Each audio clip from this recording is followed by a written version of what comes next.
What's up, my little nerds, and welcome back to MoAn Inc. If you guys are new here, well then, hello. My name is Erica, and it is lovely to have you joining us today on the channel, because for today's video, as you can see from the title, we're going to be diving into Aeschylus's Suppliants. Now, before we can get into that, please do not forget to hit the subscribe button and the bell icon so that you know every single time I post in the future. And now that you have so kindly joined this little corner of the internet, let's get into today's video. The chorus in this play are made up of the 50 Danaids. Now, I understand when I talk to people that people say this word very differently. It's up on the screen for you guys. I have always said Danaids, and so I'm not going to change now. But regardless of how you say it, this is the chorus of our play. And they come on stage. First and foremost, the first action, by the way, because there's no real setting. There's an altar in the middle of the staging in sort of the orchestra area, but that's really it. So on walk the 50 Danaids and their father, Danaus.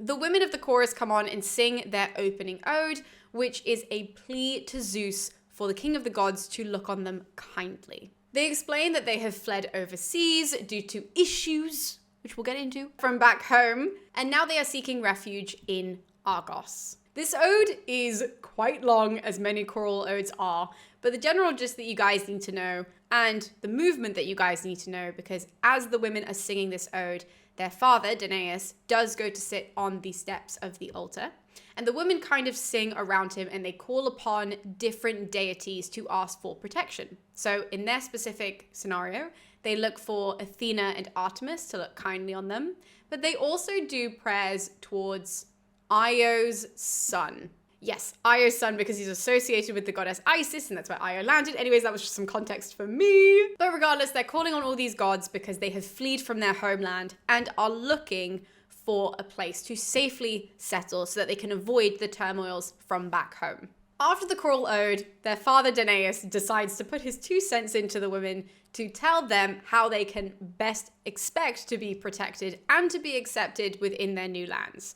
So he tells them that what they have to do is they have to go to the altar that he's currently sitting at, and they must pray to Zeus to show just how guiltless they are for fleeing from their homelands to this new land. And if they can do this to Zeus, then he should grant them access to this land and allow them to stay in this land. And this is considering this is not their homeland, nor does it have any of their kin living there. So in the ancient Greek world, this is a bit tricky. The women do as their father have said, and they gather around the altar to start their prayers. Now they look at all of these little embers and all of that are sort of steaming up from where the fire is at the altar, and they start looking at those and praying to Zeus and asking for Zeus to look on them kindly and for Zeus to pity them. To which their father says, "If the king of the gods does pity your sorrows, then all of your pains will be forgotten." Which obviously the chorus leader replies in the way that, I would certainly reply, and I'm pretty sure that any of us would reply. And she's like, okay, that's great, but what if he doesn't? What if he decides not to pity us? Is there anyone else that we can pray to that in case the big man doesn't work, that we can fall back on, and that would be really great and really wonderful to have on our side? Anybody? We need all the help we can get. So Danaus looks to his daughters and encourages them to pray to Poseidon as well as Hermes, because if Zeus is to maybe tap out and to not listen, they've already done their prayers to Artemis and to Athena, and they should not neglect. Wow, why did I trip over that word? But they shouldn't neglect Poseidon or Hermes. As the women are doing these prayers, the king of Argos now shows up on stage, and he shows up with an Argive host with him. So basically just like a little minion that kind of walks on with him. The two of them show up and they go towards the women and they go towards their father. And they ask them who the hell they are, right? Because it's pretty obvious that they're not Greek and that they're not from there. The king also says that one of the giveaways was that the women are in front of the altar with an olive branch and some wool, which is not apparently customary of those people in Argos, and so therefore he's kind of poking and prodding to try and figure out where they're from. Now, before the women reply, they do ask the king who he is, because they don't know that he's the king. So they want to know if he's some sort of god or if he's an important man. How do they refer to him? They want, to their credit, they want to be as respectful as possible since they are aware that they are guests in this land. The king introduces himself and he explains that he is, in fact, their new king, and that his name is Pelagus or Pelagus. You guys can look on the screen. I've heard it pronounced both ways. I have always said Pelagus. Someone tell me if that's wrong. But he introduced himself and his minion and the lands that they're on, and then asked them to do the same. The leader of the chorus steps forward and explains that actually their families are linked thanks to Io, because Io, once upon a time, was Greek. So that's kind of the route that she goes with, where she explains the whole family history and says, hey, actually, we're a lot more similar than you might think. To which the king is shocked by this, because the king thinks that the women look way more Libyan than they do Greek. He doesn't assume that they are Libyan though, and he does go through this little phase in his speech where he's like, maybe you're from further down the Nile, maybe you're from here, maybe you're from where the Amazons are. You're just not Greek. Where are you from exactly? Now the chorus leader convinces the king that they are at least in heritage Greek by going back and explaining Io's story, to which the king claims that there's no way that she could know about Io's story if she had not heard it from either Io herself or her parents who were Greek, because this is apparently a super secret story among the Argives. And the king is shooketh. He is totally convinced of who they are, of their lineage, of their heritage, of the fact that they are partly Greek,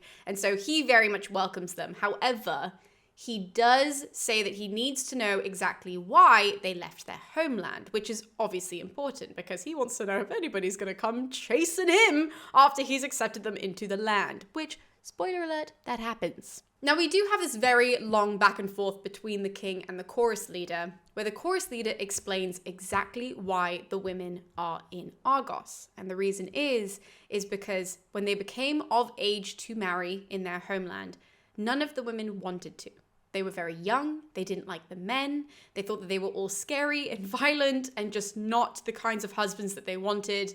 They wanted more time to be independent and to be free, and so they decided to leave. They say that in Egypt, it's customary to get married a lot younger. Egypt is where they're from. I just realized I never said that. But they say in Egypt it's customary to get married younger, and that's just not the life that they wanted for themselves. And so they all decided together to leave in fear. And specifically the word fear is stressed because throughout the conversation, the king wants to know exactly what that fear is. And the chorus leader just keeps saying that it's this idea that they were fearful of being married. They were fearful of having to devote themselves to somebody, of having to give up that side of their life to these men that they just did not want to be associated with. And they did not want that life for themselves. I know that everybody wants to look at the ancients to say that, oh God, they were all horrible misogynists and blah, blah. And obviously it is important to acknowledge things within their historical time period. But this story, as this is unraveling, this is powerful. This is a group of women who have decided that they do not want to abide by their immediate cultural, societal expectation of getting married at a super young age, which bear in mind, in ancient Greece could have been anywhere from 11 to 15, right? That was very, very normal. These women said no. They left as basically refugees from their country so they didn't have to do those things. And they are now asking to be able to stay in Argos so they do not have to live that way. That's an incredibly powerful story.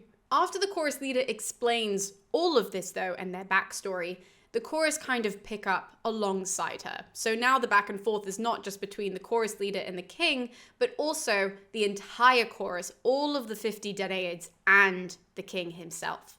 And they just keep asking him if he's going to even allow them to stay. And I want to make this clear, this is a very long back and forth, but he does express a lot of doubt in doing this for them. Surprisingly, the reason for this is not because they are just women and they're refugees and all of that.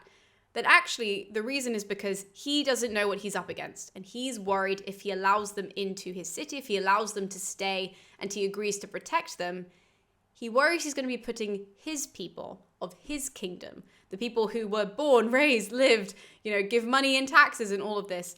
He's worried he's going to put them at risk because he doesn't know if people are coming after the women, what kinds of people are coming after the women. There are lots of variables that actually, as a king, he should be weighing up. So I don't want lots of hate to come to this guy because he is reasonably questioning what the situation is. I think he's actually being very level-headed and very fantastic in this moment. He ultimately concludes that he doesn't know what the correct judgment is to do, whether to let them stay or not let them stay, because he's really worried that even if the men show up and the king has agreed to protect them, what can he realistically do? Because these are not technically Grecian women. These are not women from where they're from. And so therefore, if the men even show up, he doesn't know how strong his protection really will be, because these are the Egyptian men coming to get their Egyptian women. And technically, remember, in this society, patriarchal as fuck, right? So it's important that we remember in this context, those men have more power over these women than the king does, and the king ever will. So that's what he's tossing up. And that's why ultimately, as he's saying all of this out loud to the chorus, he genuinely does not know what to do.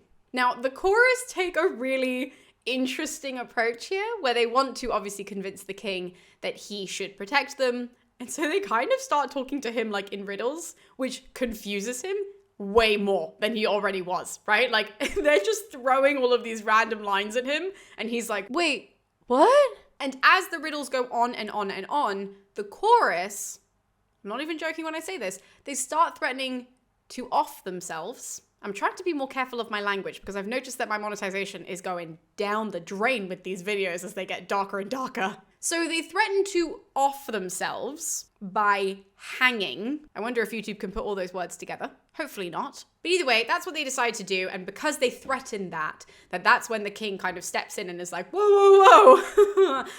Maybe we don't do that, right? And so he agrees to let them stay because technically in heritage, they are of Argive blood. So he can claim some sort of, power over them if the men are to come. And hopefully the men are not too strong that they'll destroy his people.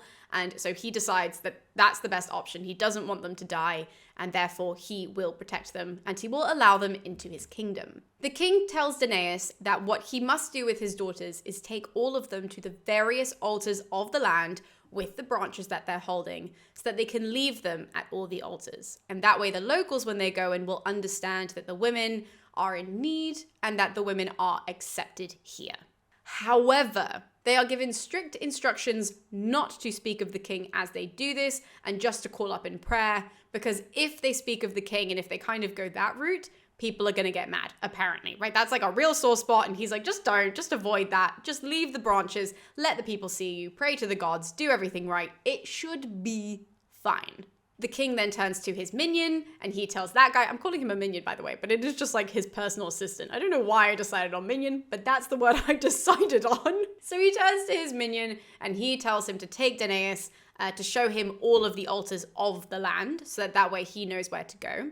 And he is given strict instructions not to speak to any man and not to speak to any of the locals until this is all done. And with that, Danaus and the guide leaves. The king and the women are left on stage alone, and the king turns to the chorus and tells them that what they can start doing to get sort of ahead of the game is to walk around the groves and the fields of the surrounding area with their branches in order to start getting accepted by the gods of Argos and to kind of like show that they are now welcome here.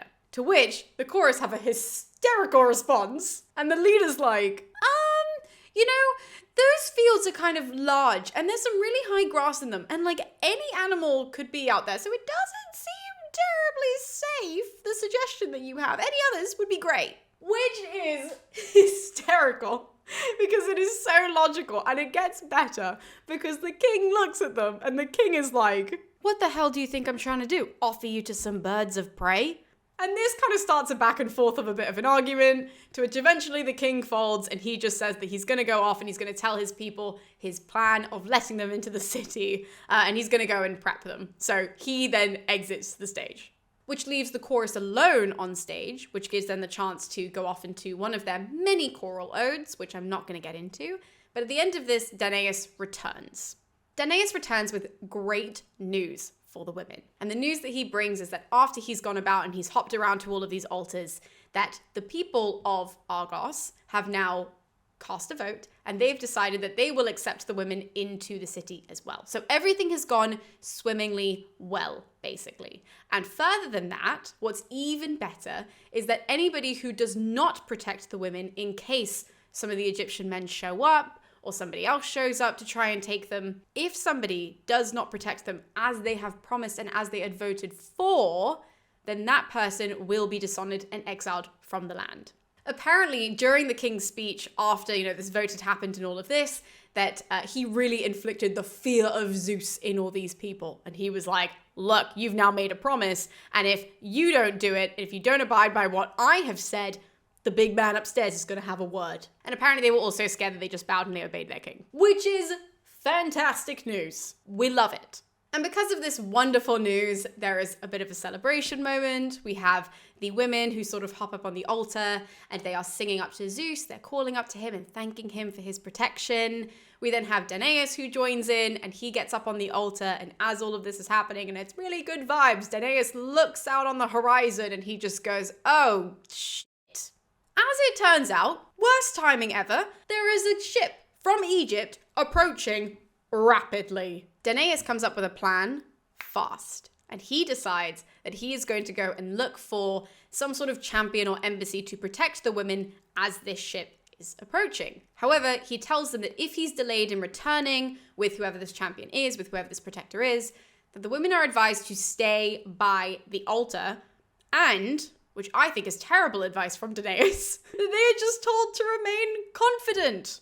That's the brilliant advice. He's like, don't worry, you're being protected here. We've told all the people, they've all agreed, it's fine. But if I don't show up with a champion and these men show up first, just be confident, it'll all work out. Thank you, Danaus. That was a load of baloney. Not helpful whatsoever.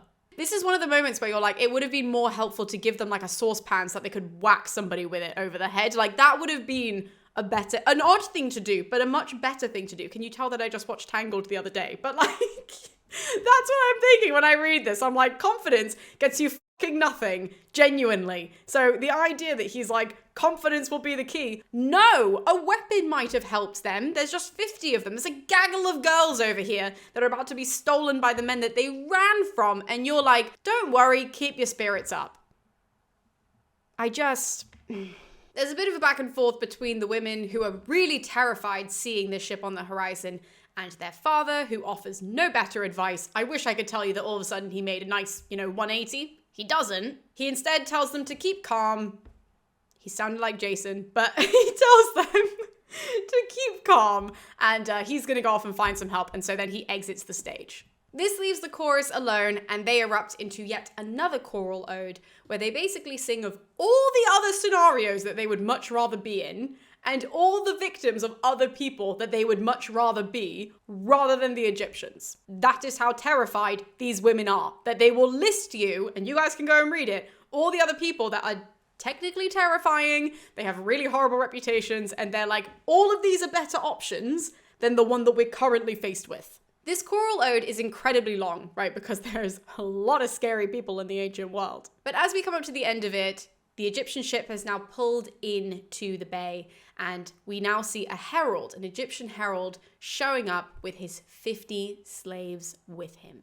And so he comes up onto stage, and the women freak the fuck out. Utter chaos erupts on stage. I mean, that is a lot of people on stage anyways, but this is just mayhem. And the women, after a little bit of a scuffle and tussle, they end up crowding around and on top of the altar to gain some kind of separation from them and protection away from them. Because remember, they're just supposed to be confident. Confidence would sort all of this out, right? How could I be so silly? Why wouldn't I have just, Erica. When the herald speaks for the first time, we really get a flavor of what these women have been up against in Egypt. And this guy is not very nice. He tells them, well, first of all, he calls them the children of a curse. So there's that. And then he tells them that they need to move their booties to the galley, get on the boat so that they can take them back to Egypt. And obviously the women rebuttal this. They're like, absolutely not. And the herald just keeps saying, yes you are. As this weird, no you're not, yes you are, back and forth happens between the ladies and these Egyptians, the ladies keep climbing higher and higher on the altar. And actually the chorus leader is one at the bottom. And as she's trying to climb up, her foot gets caught by the herald. The herald has this evil moment of saying, you're coming with me, which results in the chorus screaming up to the gods, asking for any help that they can possibly get. They're screaming out to the locals, hoping that somebody will hear them and someone will come and protect them. And the herald says, since none of you care for words, I should be dragging you to the ship by your hair. which he does. He then leans up and grabs the chorus leader's hair and drags her down from the altar. We are getting violent, and we are getting violent quickly. No wonder these ladies wanted to leave. Luckily for us though, the king shows back up on stage. Thank God, because this was escalating incredibly fast. The king begins by questioning the Egyptian herald and asks why he is so confident, there's that word again, but why he's so confident to come to a land by himself to get these women with the assumption that there are no men here that would protect these women themselves. And the herald in response is quite confused by this because he explains to the king, I'm just here to get the women who left, and this is the job that I've been given because they are Egyptian and they've just come here to run away from us, but they can't run away from us because they're just women. Even though the Egyptians don't believe in the women's freedom, luckily for us, the king really does, and he fights hard, verbally, for these women. And in fact, in this back and forth between the herald and the king, we see this really cool demonstration and illustration of just how different Egypt and Greece are. Not only in like the land laws, I would say, I mean like, you know, just the regular laws for regular people, but also when it comes to the heavenly and divine laws. That these are really illustrated in this scene when the herald is saying, well, this is how we do things in Egypt, and the king is saying, well, sucks to suck, you're now in Greece and this is how we do shit here. And after a lot of this, the herald just kind of looks at the king and says, what am I supposed to tell them back in Egypt? I have been sent to do this one thing. If I'm not successful, it looks pretty bad. Like, how am I supposed to explain to them that I came all this way and these women are now staying here? Like, he doesn't even know who the king is and is like, I'm gonna need more of an explanation to know what the fuck I'm supposed to say when I go back empty-handed. The king explains everything that we saw, which is that the locals have voted in order to protect the women. Since the women have, you know, a lineage claim to Argos, they have been allowed to stay there. And so the king is now vouching for them. And he's saying, if you do one more step, if you put a pinky toe over this line again, I will let all the men loose on you. And I will not let them stop until you are dead. Which obviously terrifies the absolute bejesus out of the herald. And he's like, okay. And he leaves. He runs off stage with all of his followers and they disappear. The king then celebrates with the chorus and tells them that they are safe, that he will always come to their aid in the way that he just has, and all of the men have also agreed that they will continue to do that if such a situation happens again. And the chorus erupts in basically a little yay moment, and actually as all this celebration is happening, we have another array of people come on stage, which are all of these women, these Argive women, who are now going to have these Egyptian women working for them. So the Egyptian women are going to be the handmaidens, which will allow them to stay and to give back to the community in a positive way. So Danaus, the father, matches up all of his daughters with these women, and the play ends with Danaus giving a great thanks to the people of Argos for welcoming his daughters, for allowing them to stay, and for giving them such an incredible opportunity and the wonderful protection that they need. And the play actually really ends with like a little dance number. It's really sweet, it's really happy. And that is how Aeschylus rounds up the Suppliants. So that is a very, very interesting play. I gather that a lot of people probably don't have to read it for school, which I think is quite odd given the current times and the current political climate regarding refugees and regarding even like child brides. And the more that we learn about those things, you would think that this play would be much more widely read because it is fascinating. Regardless of the terrible advice in the confidence thing, which I will literally never get over that. It's so ridiculous. But aside from that, it's a really interesting play. And I think that it's one that we should be exploring more, even though I know a number of you who are studying GCSE will luckily have to read it because I think it's a really fantastic one to get people thinking. So thank you guys so much for tuning into The Suppliants. If you guys enjoyed this video, you guys can find many other summaries of Aeschylus's plays over on the channel. So thank you guys so much for tuning in, and we'll be seeing you next time with more videos here on MoAn Inc. So I'll see you guys then.